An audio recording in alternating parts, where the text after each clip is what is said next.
Assalamualaikum warahmatullahi wabarakatuh. Alhamdulillah. Alhamdulillahilladzi hadana lihadza wa ma kunna linahtadiya laula an hadana Allah. Asyhadu an la ilaha illallah wahdahu la syarikalah wa asyhadu anna Muhammadan abduhu wa rasuluh. Allahumma salli wa sallim ala Muhammad wa ala alihi wa ashabihi wa ala kulli man sara ala nahji ila yaumiddin, amma ba'd. Jamaah salat subuh sekalian yang dimuliakan Allah Subhanahu wa taala. Alhamdulillah, pada kesempatan pagi hari ini Allah pertemukan kita dalam majelis ilmu. Kita dimudahkan melaksanakan salat subuh berjamaah. Kemudian majelis ilmu, mudah-mudahan Allah Subhanahu wa taala berkahi semua aktivitas kita.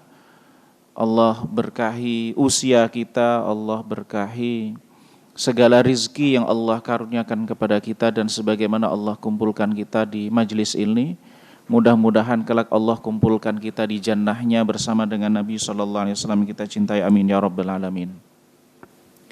Jamaah sekalian yang dimuliakan Allah Subhanahu wa taala, pada kesempatan pagi hari ini kita akan membahas tentang jin dan setan ya. Biasanya kalau di media sosial ini tema yang banyak followernya, banyak mengikutinya. Jamaah sekalian, pengetahuan kita tentang jagat raya ini sangat terbatas.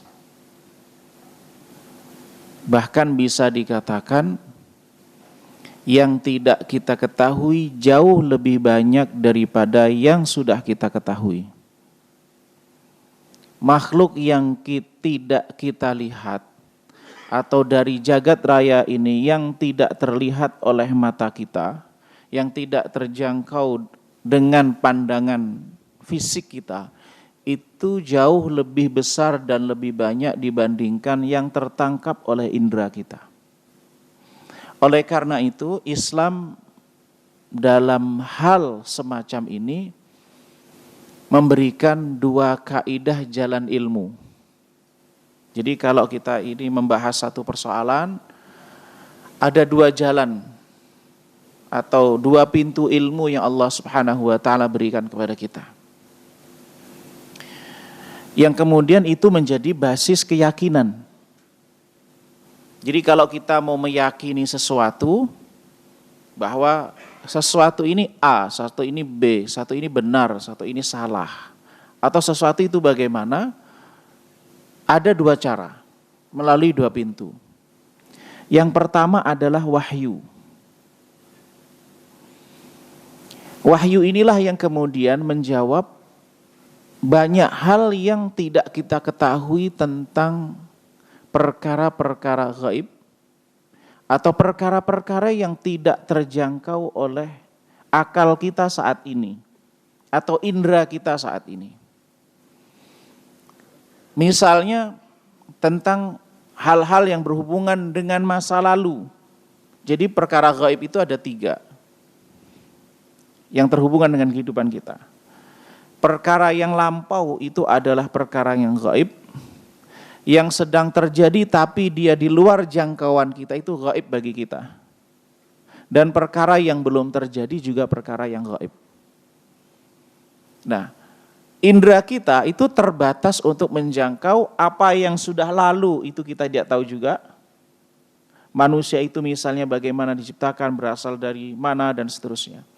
Kemudian yang saat ini juga terjadi tapi di luar jangkauan kita, baik yang terjadi itu di jagat raya yang bisa terjangkau oleh indera kita, maupun sesuatu yang terjadi tapi tidak terjangkau oleh indera kita. Jadi kan peristiwa terjadi itu kan banyak.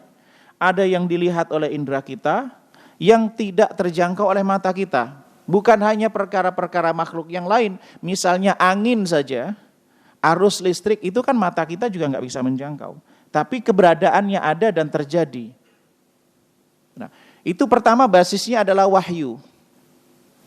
Nah, kalau wahyu itu sesuatu yang disepakati, atau disebutkan di dalam Al-Quran secara jelas, maka itu bisa menjadi basis keyakinan.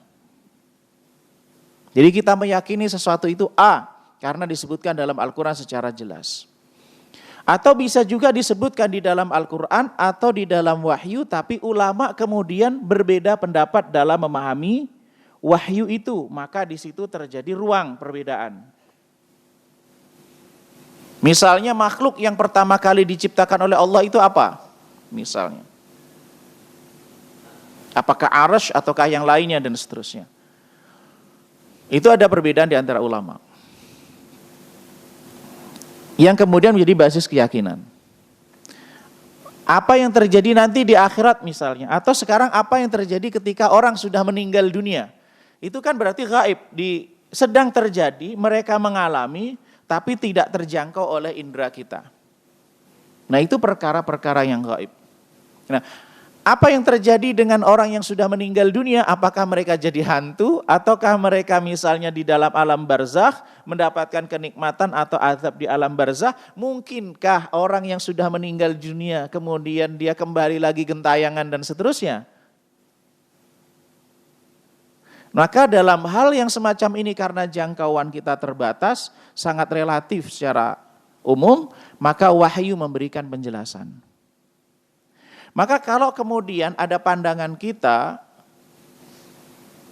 yang kemudian bertentangan dengan wahyu, maka wahyu yang jadi pandangan. Misalnya nih, sebelum kita detail ke masalah jin dan setan. Misalnya suatu ketika seseorang melihat, misalnya salah satu keluarganya meninggal dunia, tapi kok kemudian dia melihat berjalan di malam hari. Nah berarti dia pulang. Nah gitu, bener gak itu misalnya? Atau misalnya kalau selama sekian hari dia masih bergantain di rumah, kira-kira ini begitu. Atau kalau malam Jumat dia pulang ke rumah dan seterusnya. Nah ini kan bisa jadi informasi-informasi semacam ini muncul karena bisa jadi seseorang itu ketika di rumah ternyata kok dia melihat keluarganya yang sudah meninggal. Dia, ini subjektivitas orang yang melihat. Maka kemudian dia meyakini bahwa dia sudah meninggal kok kembali begitu. Tapi bagaimana penjelasan wahyu? Bahwa kalau orang sudah meninggal dunia dia masuki alam barzakh. Alam barzakh itu seperti tembok. Antara alam dunia dengan kehidupan selamanya itu seperti tembok. Maka ada juga keyakinan orang itu kalau baik dia akan di alam barzakh mendapatkan kenikmatan, tapi kalau orang jahat dia jadi misalnya jadi gentayangan dan seterusnya. Benarkah keyakinan semacam itu? Padahal disebutkan di dalam Al-Quran, orang yang jahat, orang yang melakukan keburukan itu mengatakan, Rabbirji'un, ya Allah kembalikan aku. Kalla, itu tidak mungkin terjadi. Artinya bahwa kalau sudah meninggal dunia sejahat apapun orang itu, seburuk apapun, gak mungkin kembali ke dunia. Nah ini contoh keyakinan-keyakinan yang perlu kita kalau melihat perkara-perkara gaib yang tidak terjangkau oleh akal kita, maka basisnya wahyu. Yang kedua, dasar ilmu adalah akal sehat, fitrah manusia yang sehat. Maka terkait dengan akal itu para ulama ada yang mengatakan perkara-perkara yang sudah disepakati secara akal itu bisa menjadi basis keyakinan pegangan. Tapi ada perkara-perkara yang diperselisihkan dalam jangkauan akal. Contohnya begini, si fulan itu laki-laki, itu kan akal kita sepakat nih. Ini perempuan, begitu kan sepakat. Meskipun kita tidak mendefinisikan dengan segala macam definisi, maka kemudian muncul kelompok orang yang ini merelatifkan laki-laki dan perempuan. Kan ada, laki-laki perempuan itu kan asumsi Anda menghukumi begitu. Tapi sebenarnya secara umum manusia itu secara akal sudah sepakat ini laki-laki, ini perempuan. Ini baik, ini buruk begitu misalnya. Ini menyakitkan, ini tidak menyakitkan. Nah itu secara akal yang bisa diterima, yang disepakati, maka itu termasuk perkara-perkara yang menjadi basis ilmu. Nah, bagaimana kita cara memahami perkara-perkara yang berhubungan dengan jin dan setan? Yang pertama adalah jamaah sekalian karena Allah Subhanahu wa taala, Al-Quran menyebutkan bahwa ada makhluk lain selain manusia. Selain manusia kita yang kita lihat mata kita, ada makhluk lain. Misalnya wa idz qala rabbuka lil malaikati inni ja'ilun fil ardi khalifah.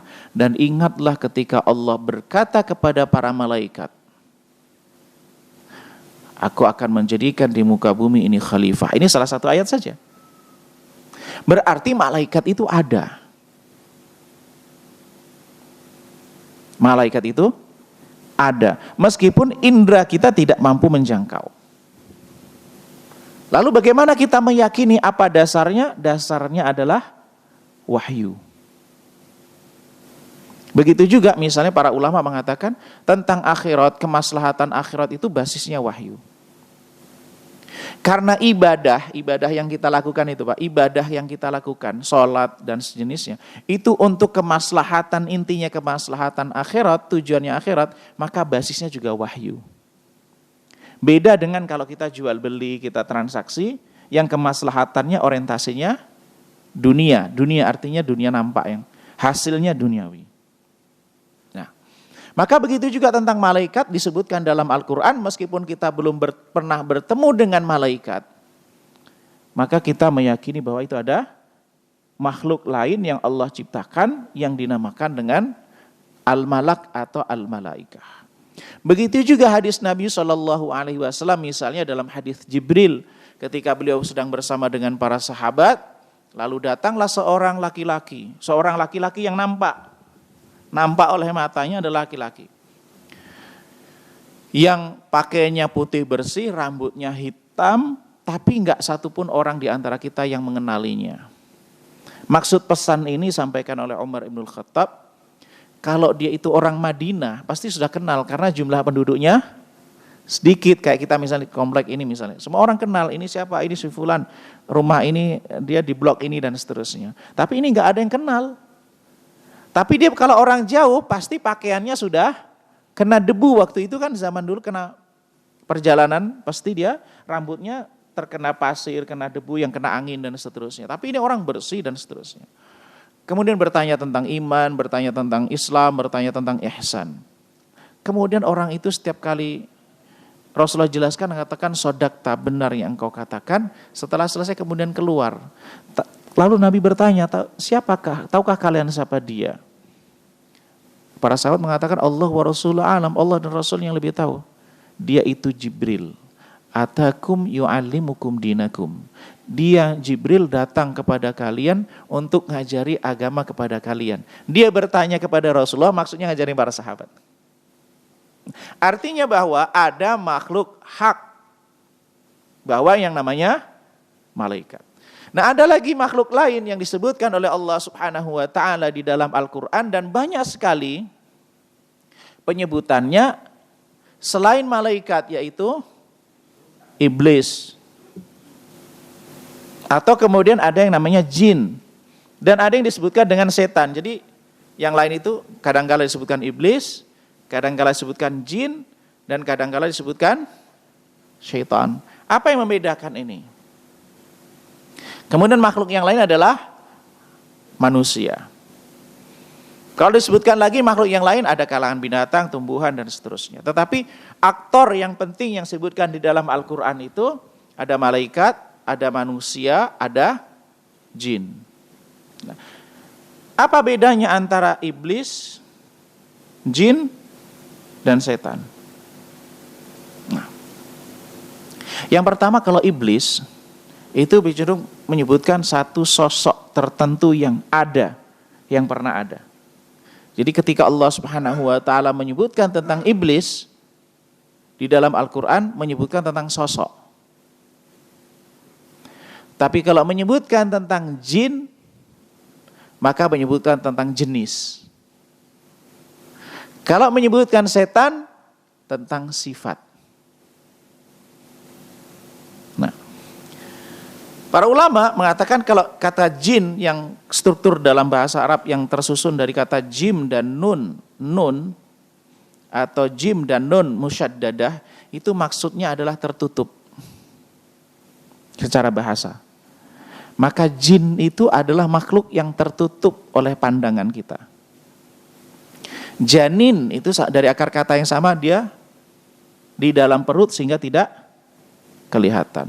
Begitu juga jannah. Jannah itu artinya surga. Dia tertutup karena orang kalau masih hidup di dunia nggak bisa melihat surga. Nggak bisa masuk di surga. Secara umum ya, kecuali nanti ada mukjizat yang lain, itu kasus kasuistik. Tapi ini yang kita berlaku adalah secara umum. Kemudian junun, tahu junun Pak? Pernah dengar istilah Majnun? Laila Majnun. Ada sejarah namanya Laila Majnun. Jadi junun itu orang yang akalnya tertutup. Artinya gila. Jadi ada, kalau di dalam kisah ini Laila Majnun misalnya, seorang laki-laki sangat menyukai Laila sampai kemudian akal sehatnya, nalar sehatnya sampai dia nggak bisa berpikir secara nalar sehat. Karena saking cintanya dengan Laila pada waktu itu. Itu maka dinamakan dengan Laila Majnun. Nah, kalau syaitan itu dari kata syaitana. Syaitana menurut pendapat sebagian besar ulama yang artinya adalah al-bu'du 'anil khair. Jauh dari kebaikan. Maka iblis itu ibaratnya adalah kalau di perbandingan dengan manusia adalah Adam bagi manusia.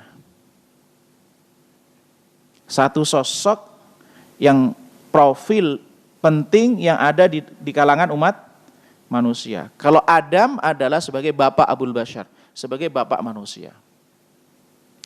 Tapi kalau iblis ini disebutkan bahwa dia adalah minal jinni, dari kalangan jin. Jadi kalau iblis itu adalah profil tertentu yang disebutkan oleh Allah Subhanahu wa taala yang kemudian melakukan perjanjian dengan Allah Subhanahu wa taala yang akan menggoda Adam. Dan iblis inilah yang datang menemui Adam. Dan iblis inilah yang diperintahkan oleh Allah Subhanahu wa taala setelah Allah Subhanahu wa taala menciptakan manusia, lalu Allah Subhanahu wa taala berikan ilmu, wa 'allama Adamal asma'a kullaha thumma 'aradahum 'alal malaikati faqala anbi'uni bi asma'i haula'i in kuntum shadiqin. Kemudian setelah Adam itu diberikan, diajarkan nama-nama, maka ditantang, terjadi kayak tantangan kepada para malaikat dan makhluk yang lain untuk menyebutkan nama-nama yang ada. Lalu Adamlah yang berhasil untuk menyebutkan nama-nama itu karena memang ia yang diajarkan oleh Allah Subhanahu wa taala tentang ilmu itu. Dan basic ilmu itu terwariskan kepada kita semua, Pak. Basis dasar ilmu yang Allah anugerahkan kepada Adam, yang itu menjadi sebab kelayakan untuk mengelola dunia itu, diwariskan kepada anak cucunya. Yang ilmu ini tidak diberikan kepada malaikat, tidak diberikan kepada makhluk yang lain. Oleh karena itu saya memberikan contoh sederhana, Pak. Contoh sederhana bahwa makanan gado-gado itu siapa yang beri nama? Pecel itu siapa yang beri nama? Pernahkah kita berpikir bahwa ini memberikan nama? Nama buah ini namanya buah mangga, ini namanya apel, ini namanya ini. Siapa yang beri nama? Manusia. Dan skill ini hanya ada pada manusia. Dan itulah basic of science itu, ilmu pengetahuan itu berasisnya dari nama. Karena nama itu aslinya dari kata asimah, ada yang katakan asimah. Ada yang katakan dari akar wasem. Wasem itu artinya tanda. Tanda itu untuk membedakan. Maka ketika orang punya anak, bedanya si fulan dengan si fulan apa? Ini diberikan nama. Di balik nama ini ada ciri khas tertentu yang melekat dengan nama itu, yang berbeda dengan si fulan, yang dia memiliki sifat dan yang berbeda. Itu yang diberikan kepada manusia. Lalu kemudian Allah SWT perintahkan untuk sujud kepada Adam, memberikan penghormatan. Aba wastakbar, Yang kemudian iblis ini aba wastakbar. Dia enggan dan sombong. Jadi bukan karena mentauhidkan Allah dia enggak mau sujud, itu bukan karena mentauhidkan Allah. Kan ada yang bilang, berarti iblis itu tauhidnya luar biasa, dia enggak mau sujud kepada selain Allah. Nah, ini kan dibantah oleh Al-Qur'an. Al-Qur'an sendiri mengatakan motif iblis tidak mau sujud kepada Adam untuk memberikan penghormatan karena pertama keengganan, yang kedua adalah karena kesombongan. Alasannya apa? Khalaqtani min nar wa khalaqtahu min tin. Engkau ciptakan aku dari api dan sedangkan engkau ciptakan dia dari tanah. Ini sosok aktor, Pak, sosok aktor yang ada, yang gaib, yang pernah terjadi, cuman ilmu kita terbatas. Gimana ini kejadiannya, gimana, di mana, gitu kan kita terbatas. Tapi karena ada wahyu menjelaskan peristiwa ini, maka kita meyakininya. Nah, ini perkara gaib. Artinya sudah terjadi, real terjadi, tapi kita tidak tahu peristiwanya bagaimana dan seterusnya. Hanya poin-poin inti yang disebutkan oleh Allah Subhanahu wa taala. Lalu datanglah kemudian Allah SWT menempatkan Adam di surga. Tetapi di saat yang sama ada perjanjian antara Allah Subhanahu wa taala dengan iblis. Iblis diminta diberikan kesempatan untuk menggoda. Ini iblis atau aktor itu. Dan ini minal jinni fa fasaqa an amri rabbih. Dari golongan jin disebutkan di dalam surah Al-Kahfi bahwa dia termasuk golongan dari jin fa fasaqa an amri rabbih, yang tidak taat kepada perintah Allah. Nah, baru kemudian diberikan kesempatan untuk menggoda Adam, dan Allah sudah tahu semua skenario itu, semuanya Allah sudah tahu. Kemudian dia datang menggoda. Kan pesan Allah, jangan dekati pohon itu. Niscaya engkau termasuk orang yang zalim. Lalu datanglah iblis menggoda, manahakuma rabbukum an hadhihi syajara illa an takuna malakaini aw takuna minal khalidin. Sesungguhnya Allah melarang kamu untuk mendekatinya supaya kamu enggak kekal di sini. Padahal sebenarnya iblis sendiri juga enggak tahu motif kenapa Allah larang itu, enggak tahu. Tapi itulah yang terjadi, yang kebiasaan apa? Orang yang menggoda itu, dia sok tahu, direkayasa, yang kemudian seakan tahu, yang kemudian digunakan untuk masuk menggoda Adam. Nah, iblis ini dari kalangan jin. Kita taunya dari mana? Ketika Allah menyebutkan bahwa dia itu termasuk dari minal jinni, dari kalangan jin, fa fasaqa an amri rabbi. Dia itu tidak taat kepada Allah Subhanahu wa taala. Yang kemudian apakah kemudian kamu menjadikan dia sebagai penolongmu? Padahal dia itu adalah musuh. Padahal dia adalah musuh. Nah, innahu yarakum huwa wa qabiluhu min haitsu la tarawnahum. Nah, ini satu persoalan lagi. Innahu yarakum huwa wa qabiluhu min haitsu la tarawnahum. Dia, iblis itu, dan keturunannya dan barisannya, maksudnya dari kalangan jin, bisa melihat kalian dari arah di mana kalian tidak melihat dia.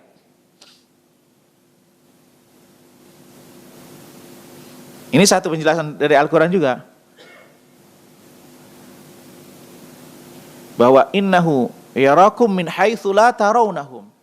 Bahwa kalian, kita ini secara umum, manusia secara umum, kita secara umum tidak bisa melihat jin.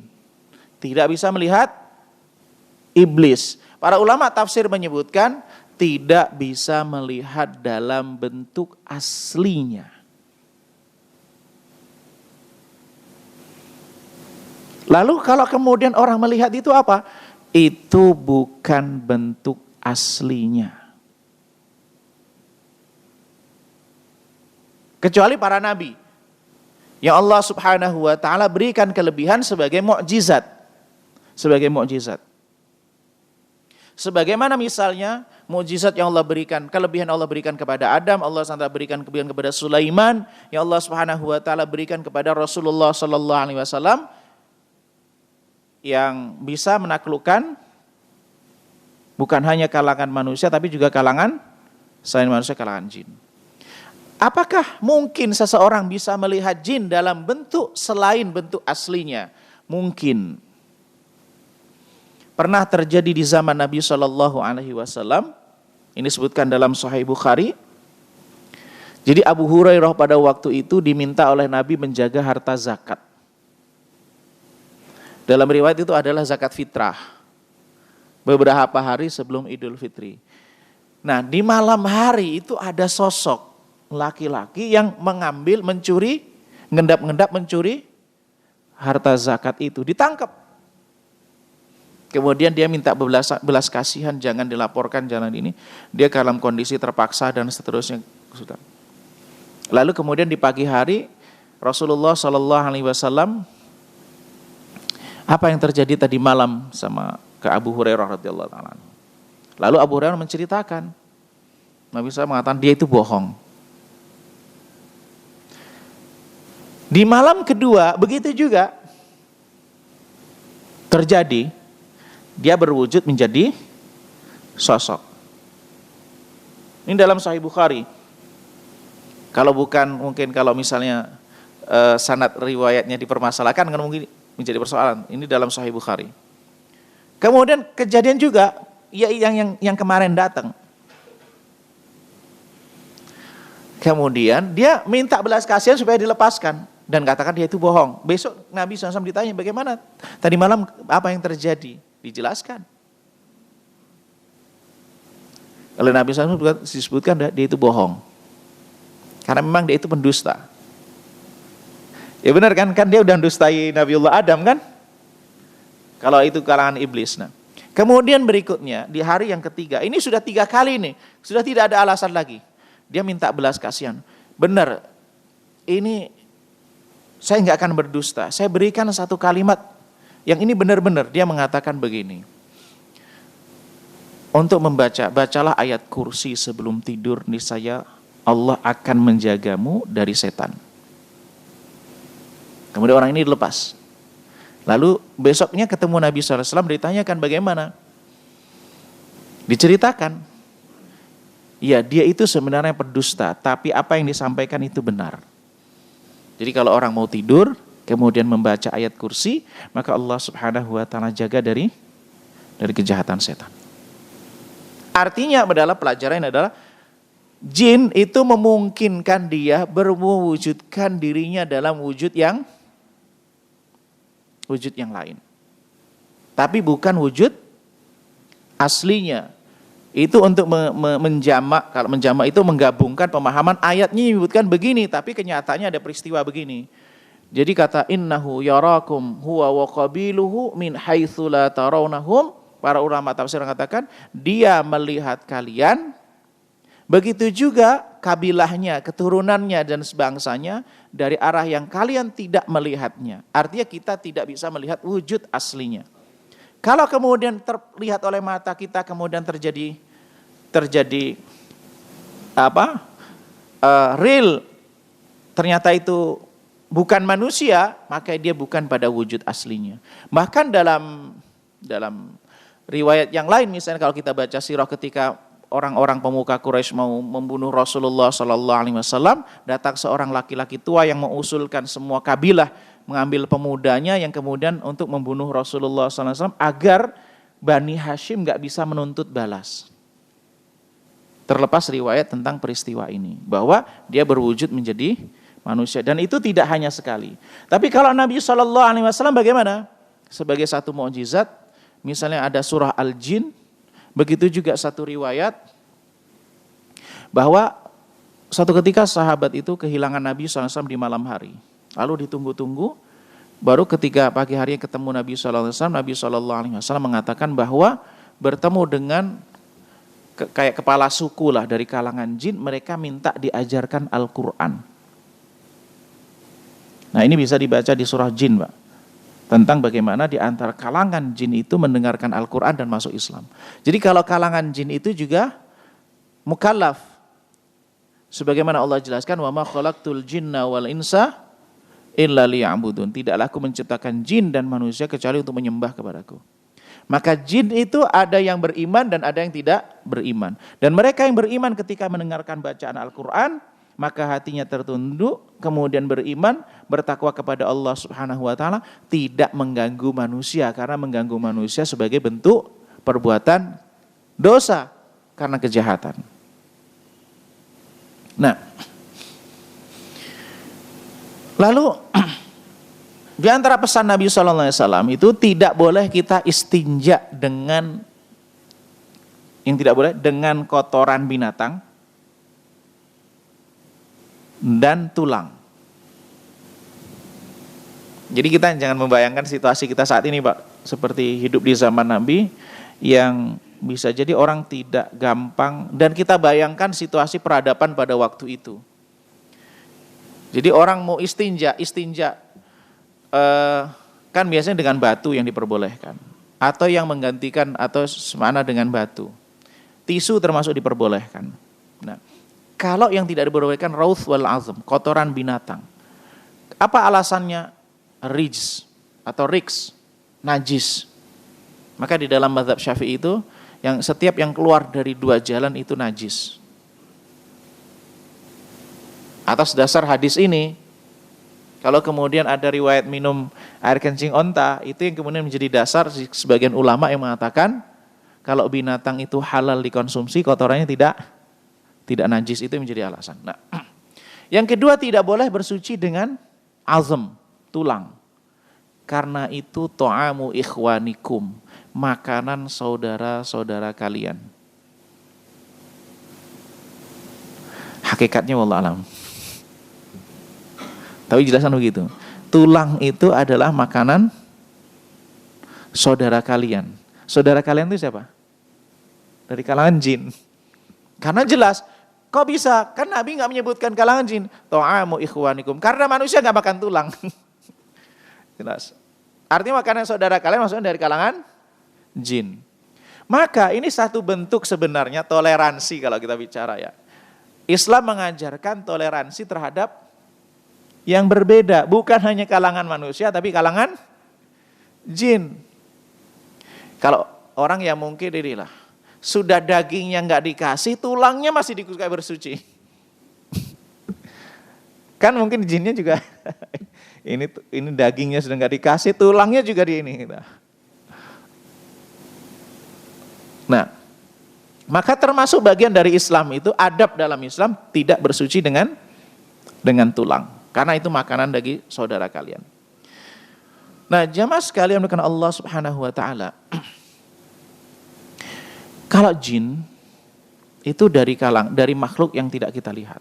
Tapi bagaimana dengan setan? Allah Subhanahu wa taala menyebutkan bahwa wa ja'alna likulli nabiyyin aduwan syayatinal insi wal jin yuhi ba'duhum ila ba'din zukhrufal qawli ghurura wa kadzalika ja'alna likulli nabiyyin aduwan syayatinal insi wal jinni yuhi ba'duhum ila ba'din zukhrufal qawli ghurura. Demikian kami jadikan bagi para nabi itu musuh setan-setan dari kalangan jin dan manusia. Yuhi ba'duhum ila ba'din zukhrufal qawli ghurura. Yang kemudian masing-masing itu mewahyukan kepada yang lainnya. Kita menggunakan kata bahasa letterlek bahasanya ya, mewahyukan. Yuhi ba'duhum ila ba'din zukhrufal qawli ghurura. Kata-kata yang dihias-hiasi yang kemudian membuat orang tertipu. Ayat ini menjelaskan bahwa kalau menggunakan kata setan, itu bisa setan dari kalangan jin dan setan dari kalangan manusia. Maka alladzi yuwaswisu fi sudurin nas minal jinnati wan nas. Jadi kalau menggunakan kata setan, memang sebagian besar ayat kalau bicara tentang kata-kata setan itu konotasinya sudah pasti negatif. Kalau disebutkan kata jin belum tentu negatif. Ya. Karena dia kalau bicara jin adalah makhluk Allah sebagaimana manusia. Dia adalah bangsa selain bangsa manusia. Maka ada yang baik, ada yang buruk. Tapi kalau menyebutkan kata syaitan atau syayatin atau yang sejenis atau iblis, maka itu negatif. Silakan nanti dicek di mushafnya, silakan menggunakan kata-kata syaitan. Karena syaitan ini sifat buruk, jauh dari kebaikan. Maka ketika dia jin yang buruk, jin yang tidak taat, jin yang jauh dari Allah, jin yang menggoda manusia, itulah syaitan. Meskipun sebenarnya manusia yang kemudian melakukan hal yang sama juga termasuk kategori syaitan. Yuhi ba'duhum ila ba'din zukhrufal qawli ghurura. Terjadi tolong menolong saling memberikan inspirasi. Maka kalau orang jahat itu idenya biasa jadi kreatif karena memang ada tolong menolong, Pak. Dan kenapa kalau kemudian kita itu ke toilet, kita itu juga berdoa kepada Allah? Gimana doanya, Pak? Minal khubuthi wal khaba'ith. Kita berlindung kepada Allah Subhanahu wa taala dari jin. Agar apa di antaranya adalah itu tempat orang kalau ketika di toilet itu bisa jadi mendapatkan bisikan. Karena bisa juga muncul ide-ide kreatif. Oleh karena itu ada pemasaran marketing itu ya, yang marketingnya di toilet-toilet ini.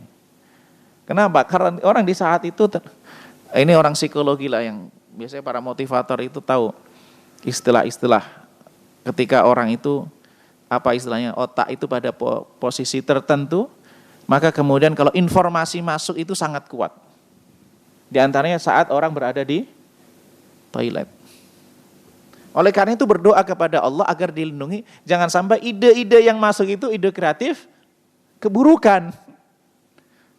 Kalau ide-ide kreatif kebaikan kan ini. Yuhi ba'dukum ila ba'din zukhrufal qawli ghurura. Kenapa orang-orang melakukan keburukan itu juga kreatif? Karena juga yuhi ba'dukum ila ba'din zukhrufal qawli ghurura. Mewahyukan di sini bukan wahyu seperti Allah SWT mewahyukan kepada Rasulullah SAW, tapi artinya bisikan.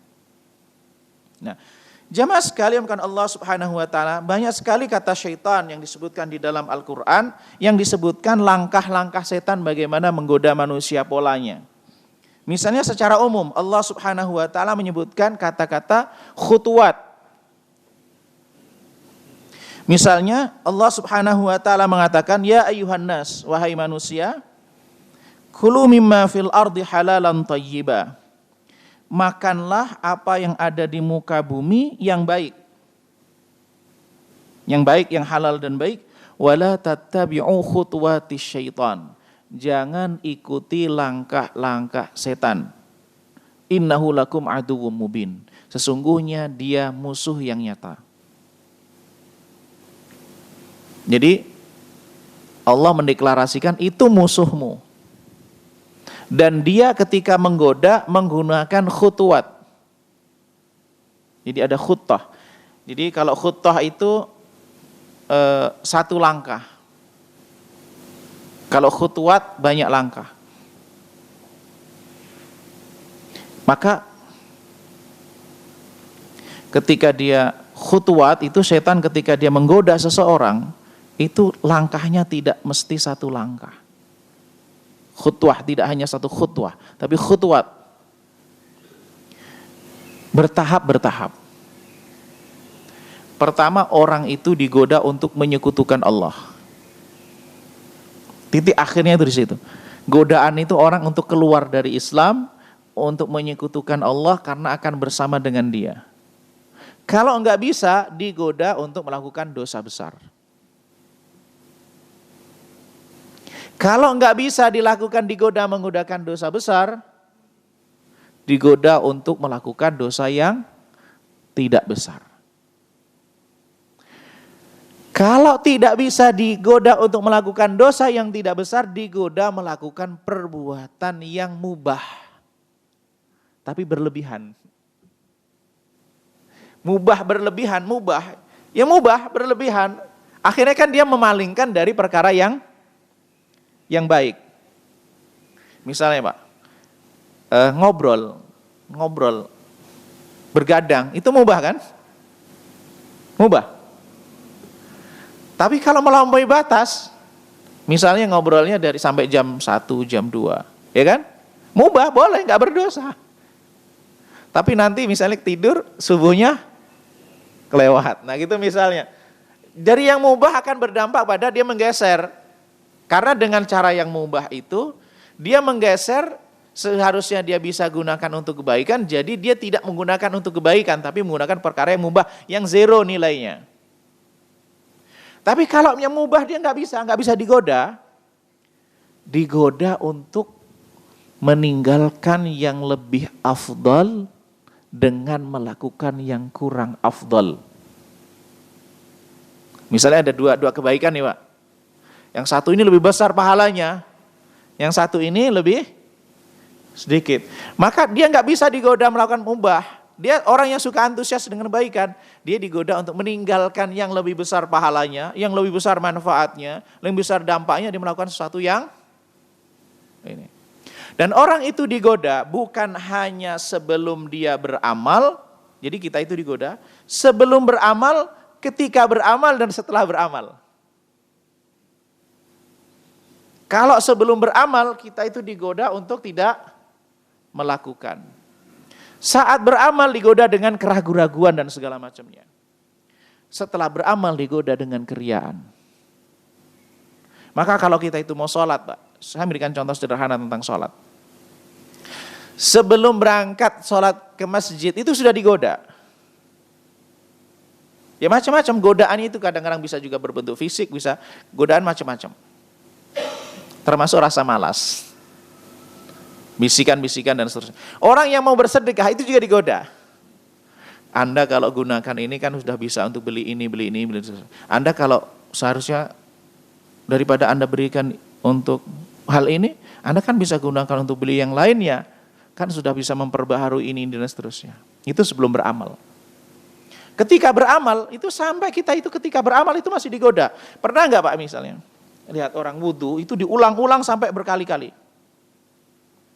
Basuh muka itu, mudah-mudahan di sini nggak ada ya. Kalau pernah merasakan itu, perlu diteguhkan. Atau kalau takbir, mohon maaf ya, ini saya nggak pernah melihat sih di sini, tapi melihat di tempat yang lain. Allahu Akbar. Baru ini Allahu Akbar. Allahu Akbar, sampai berkali-kali. Diulang-ulang, sampai mengganggu yang sampingnya. Pernah nggak melihat itu? Itu namanya waswasah.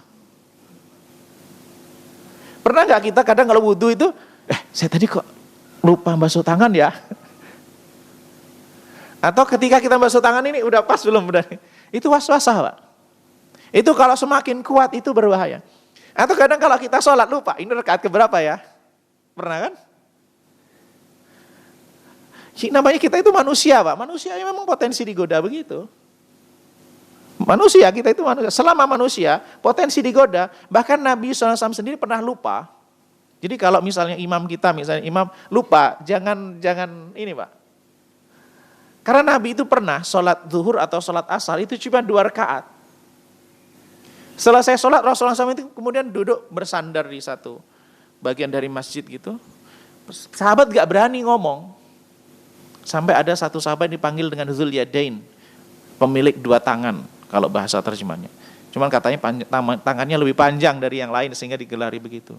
Akhirnya bertanya, ya Rasulullah, ini sholatnya dikosor atau enggak?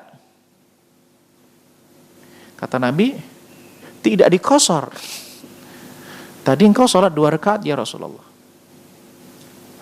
Rasulullah lalu bertanya kepada sahabat yang lain, as-sadaqa dzul yadain. Benar enggak dia ngomongin ini?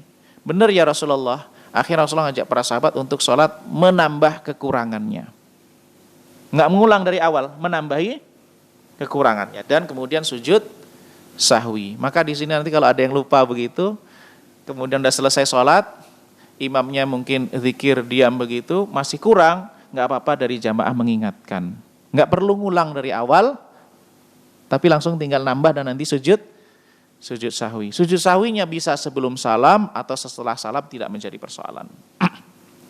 Nah, lupa itu hal yang biasa.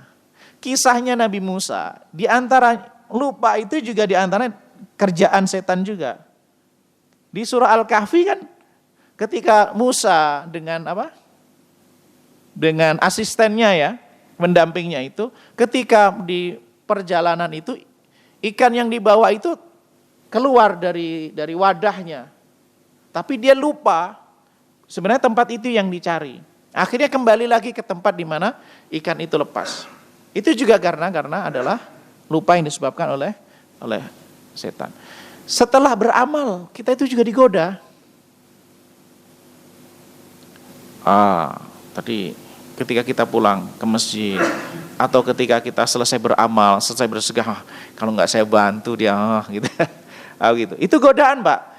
Tapi jangan sampai ketakutan kita terhadap hal itu menjadikan kita tidak beramal. Itu godaannya juga. Jebakannya juga. Misalnya gini, saya kalau sholat di rumah, saya itu lebih ikhlas. Lebih khusyuk daripada sholat di masjid. Kalau begitu, saya sholatnya di rumah aja. Bener gak begitu, Pak? Kalau saya itu kalau infak kok saya jadi riya, akhirnya gimana nih caranya gitu. Akhirnya nggak jadi. Nah, itu jebakan. Jadi jangan sampai kemudian, misalnya gini, ini kan perintahnya yang laki-laki sholat berjamaah di masjid. Jebakannya itu ketika misalnya dilihat oleh orang, nah, wah jangan-jangan orang itu menilai saya, oh ini orang kok soleh banget gitu, sholatnya ke masjid terus dan seterusnya. Kayaknya saya akan lebih ikhlas kalau di rumah. Itu jebakan, kelihatannya benar. Kelihatannya pembahasannya seakan-akan benar. Saya kalau di rumah lebih khusyuk. Nggak terganggu oleh yang lain dan seterusnya. Kalau di masjid saya kurang khusyuk. Akhirnya milih sholat di. Nah, itu godaannya juga. Jadi prinsipnya begini. Apa perintah agama, mana yang lebih afdal menurut agama, lakukan. Adapun nanti persoalan keikhlasan, mungkin seseorang itu di awal beramal dia ikhlasnya masih ragu dengan ikhlasnya. Tetap lakukan sampai tidak tahu ikhlas atau tidak ikhlas. Karena ada sebagian ulama mengatakan, kalau ditanya apakah Anda ikhlas, masih bisa mengatakan saya ikhlas, itu berarti belum ikhlas. Itu pendapat ulama, bukan wahyu ya, bukan ini gitu. Jadi di antara ulama ada yang mengatakan, ketika ditanya ikhlas itu gimana sih? Jadi Anda kalau masih bisa mengatakan Anda ikhlas, berarti Anda belum ikhlas.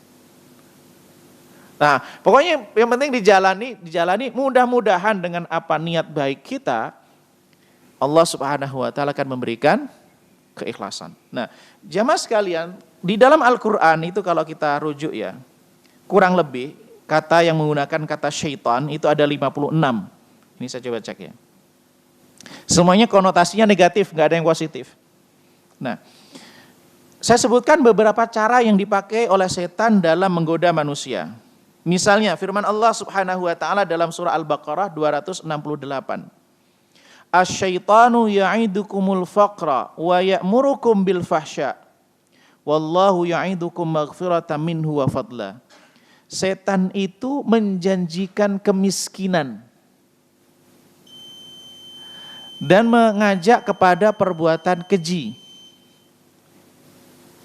Dan Allah ya'idukum maghfiratan minhu wa fadla, dan Allah janjikan ampunan dan karunia kelebihan.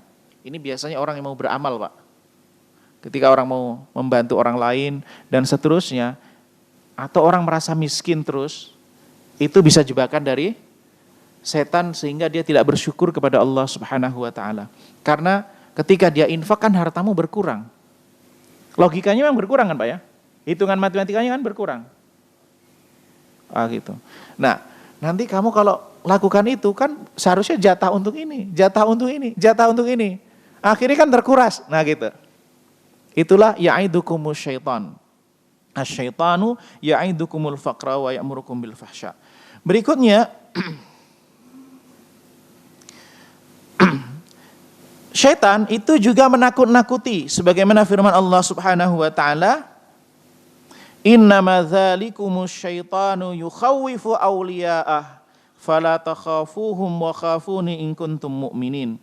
Sesungguhnya setan itu menakut-nakuti auliya'ah, orang yang berada di barisannya. Jadi kan ada auliya'us syaitan dan ada auliya'ullah. Orang-orang yang kekasih Allah dan ada kekasih setan. Nah, orang yang membela setan, orang yang mendekatkan diri dengan setan, mengikuti jalan setan, itu justru dibuat takut oleh setan. Wa annahu kana rijalun minal insi ya'udzuna birijalim minal jinni fazaduhum rahaqa. Ada sekelompok orang laki-laki yang dia itu minta perlindungan kepada jin. Ketika dia minta perlindungan kepada jin, bukannya justru diberikan rasa aman, tapi justru dibuat takut. Oleh karena itu mungkin ini hal yang dianggap sederhana Pak. Kadang-kadang kalau lewat tempat tertentu, klakson ya. Ya kalau pandangannya realistis, karena belokan kalau klakson supaya dari sana juga.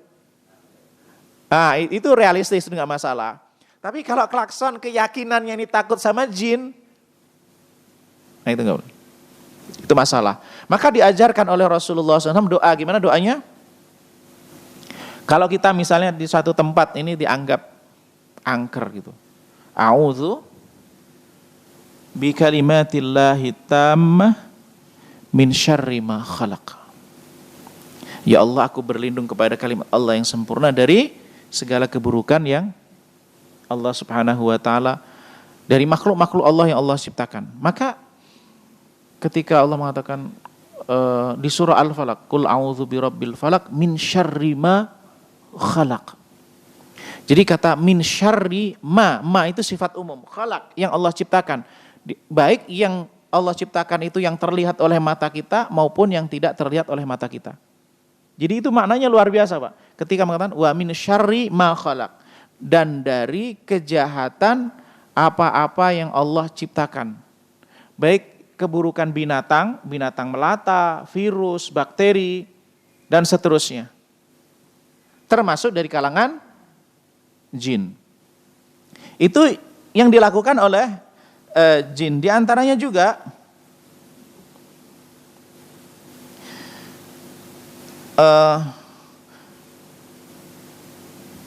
ya'iduhum wa yumannihim wa ma ya'iduhumu syaitanu illa ghurura.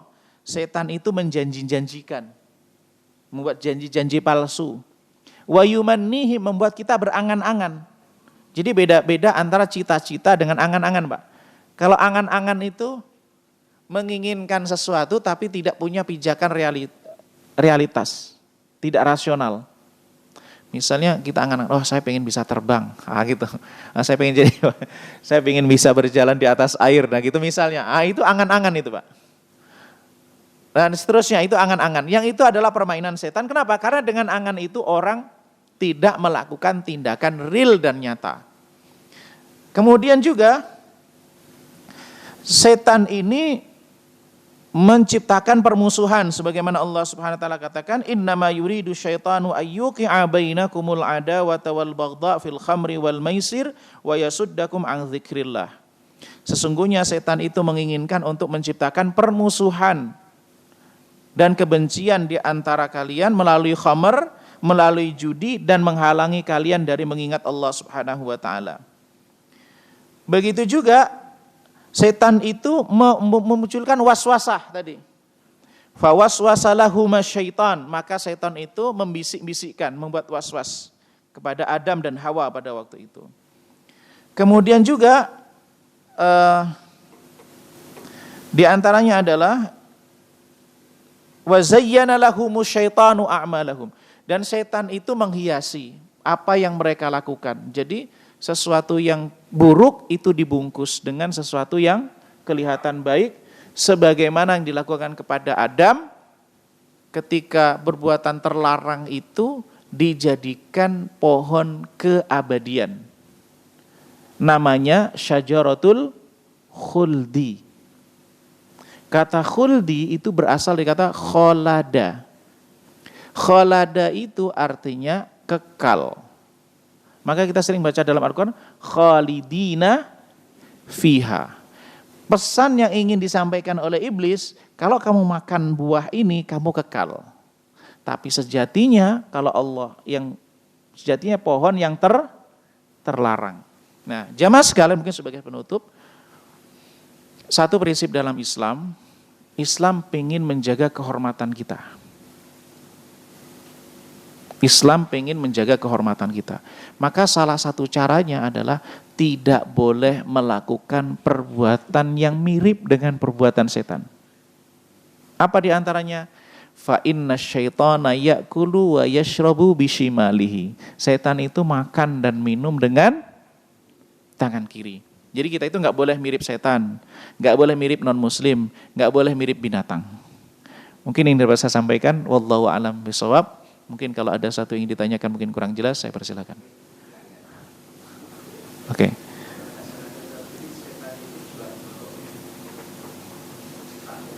Setan itu sifat. Iya. Sifat buruk. Jadi kalau jin yang buruk, manusia yang buruk itu adalah namanya setan. Tapi sebagian besar ayat yang berbicara tentang setan di dalam Al-Quran itu cenderung ke arah setan dari kalangan jin. Meskipun tidak memutuskan juga setan dari kalangan manusia. Tapi sebutkan kata syaitan secara umum adalah dari kalangan jin. Tetapi tidak menutup kemungkinan juga adalah setan dari kalangan manusia. Wallahu a'lam. Ada yang lain? Silakan.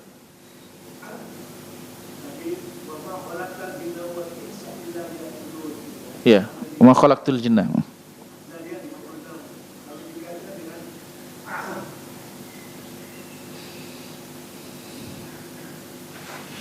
Kalau dikatakan dengan wa id qala lil malaikati isjudu li adam fasajadu illa iblis aba wastakbara wa kana minal kafirin.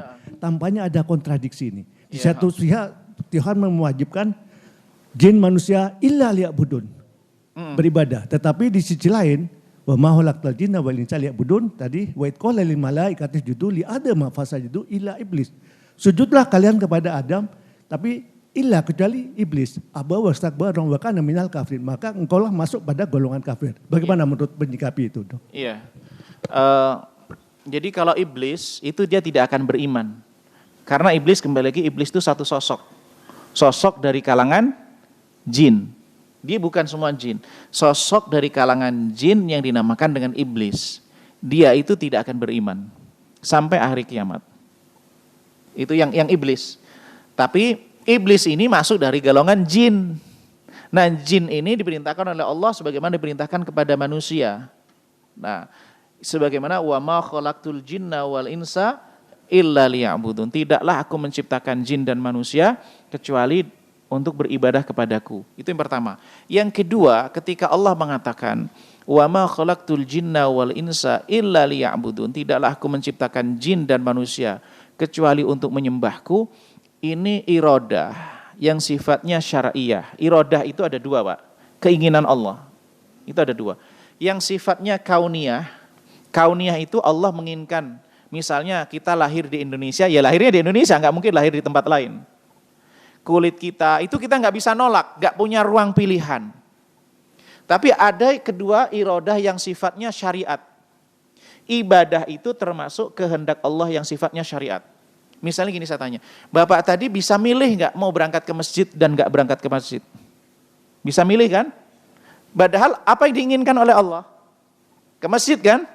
Nah, Allah menginginkan kita ke masjid, tapi keinginan ini dalam konteks syariat. Nah, kalau dalam konteks syariat ini manusia memilih, bisa ada ruang pilihan. Tetapi bagaimanapun nanti dia mau milih apa, Allah sudah tahu. Dan tidak luar dari kehendak Allah Subhanahu wa taala. Nah, pilihan kita itulah yang harus kita pertanggungjawabkan. Dan ini juga jawaban bagi mereka yang lahir dari keluarga non-muslim. Mana keadilan Allah? Dia kan dilahirkan dari dari keluarga muslim. Kalau Anda dari keluarga muslim, ya. Tapi kalau dari keluarga non-muslim bagaimana? Kan sering ini ditanyakan. Yang dimintai pertanggungjawaban adalah pilihan dia. Setiap orang itu harus mempertanggungjawabkan pilihannya.